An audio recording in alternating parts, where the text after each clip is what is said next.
ত্ৰাণকৰ্তা প্ৰভু যীশু খ্ৰীষ্টক আমি ধন্যবাদ দিছোঁ। আজি এই সুন্দৰ দিন তেওঁ দেখিবলৈ দিলে। আজি আমি আমাৰ যি শোভাযাত্ৰা আমি ইতিমধ্যে শেষ কৰিলোঁ আৰু এই শোভাযাত্ৰা আমাৰ তাৎপৰ্য হ'ল যে আমাৰ প্ৰভু যীশু খ্ৰীষ্ট আমাৰ সকলোৰে কাৰণে যি মৃত্যুবৰণ কৰিছিলে তাৰ পূৰ্বে তেওঁ বৈঠনীয় গাঁৱৰ পৰা তেওঁ জেৰুচালেমলৈ যি যাত্ৰা কৰিছিলে আৰু সেই যাত্ৰা তেওঁ গাধৰ ওপৰত উঠি তেওঁ যাত্ৰা কৰিছিলে, তেওঁ জেৰুচালেমলৈ আহিছিলে আৰু গাধক প্ৰতীক হৈছে যে গাধ অতি নম্ৰ আৰু সেয়েহে যীশুখ্ৰীষ্টই গাধক নম্ৰ হিচাপে তেওঁ বাছি লৈছিলে আৰু সেই গাধৰ ওপৰত উঠি তেওঁ জেৰুচালেমলৈ যাত্ৰা কৰিছিলে আৰু সমগ্ৰ বিশ্বই দেখিছে যে আমাৰ হাতে হাতে খেজুৰ পাত আছে আৰু খেজুৰ পাতৰ তাৎপৰ্য হৈছে যে যেতিয়া যীশুখ্ৰীষ্ট জেৰুচালেমলৈ আহিছিলে তেতিয়া সকলো লোক যিমান তাত আছিলে তেওঁলোকে সেই খেজুৰ পাতেৰে তেওঁক আদৰি লৈছিলে আৰু তেওঁক জেৰুচালেমলৈ প্ৰৱেশ কৰাইছিলে। আৰু তাৰ পিছতে আমাৰ অহা শুকুৰবাৰে আমাৰ প্ৰভু যীশু খ্ৰীষ্টৰ যি পুণ্য শুকুৰবাৰ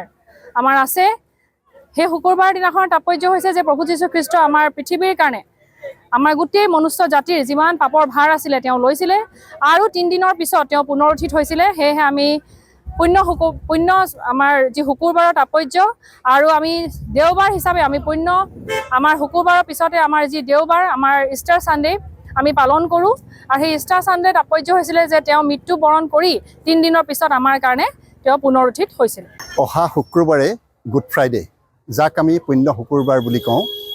মানৱ জাতি পাপৰ পৰা উদ্ধাৰ কৰিবৰ বাবে জগতৰ সৃষ্টিকৰ্তা ঈশ্বৰে মানৱ ৰূপ ধাৰণ কৰি পৃথিৱীলৈ আহিছিল। 33 বছৰ কাল পৃথিৱীত থাকি তেওঁ অৱশেষত আপোনাৰ আৰু মোৰ পাপৰ বাবে ক্ৰুচ কাঠত নিজকে বলিস্বৰূপে উৎসৰ্গ কৰি নিজৰ সৰ্বোচ্চ শোণিত নিগৃহীত কৰি আমাৰ উদ্ধাৰৰ পথ প্ৰশস্ত কৰিছিল। ঈশ্বৰৰ এই চূড়ান্ত বলিদানৰ প্ৰস্তুতি হিচাপে তেওঁৰ পুণ্য শুক্ৰবাৰ আগত দেওবাৰে নম্ৰতাৰ প্ৰতীক গাধৰ পিঠিত উঠি বৈঠনীয়া নামেৰে এক ঠাইৰ পৰা জেৰুচালেমলৈ যাত্ৰা কৰিছিল আৰু এই দিনটোক পাম ছানডে অৰ্থাৎ খেজুৰ পৰ্ব হিচাপে সোঁৱৰণ কৰি এই শোভাযাত্ৰাৰ যোগেদি ঈশ্বৰে মানৱ জাতিক কৰা অনুগ্ৰহৰ বাবে কৃতজ্ঞতা জনালোঁ। ধন্যবাদ। ত্ৰাণকৰ্তা প্ৰভু যীশু খ্ৰীষ্টক আমি ধন্যবাদ দিছোঁ। আজি এই সুন্দৰ দিন তেওঁ দেখিবলৈ দিলে। আজি আমি আমাৰ যি শোভাযাত্ৰা আমি ইতিমধ্যে শেষ কৰিলোঁ আৰু এই শোভাযাত্ৰা আমাৰ তাৎপৰ্য হ'ল যে আমাৰ প্ৰভু যীশু খ্ৰীষ্ট আমাৰ সকলোৰে কাৰণে যি মৃত্যুবৰণ কৰিছিলে তাৰ পূৰ্বে তেওঁ বৈঠনীয় গাঁৱৰ পৰা তেওঁ জেৰুচালেমলৈ যি যাত্ৰা কৰিছিলে আৰু সেই যাত্ৰা তেওঁ গাধৰ ওপৰত উঠি তেওঁ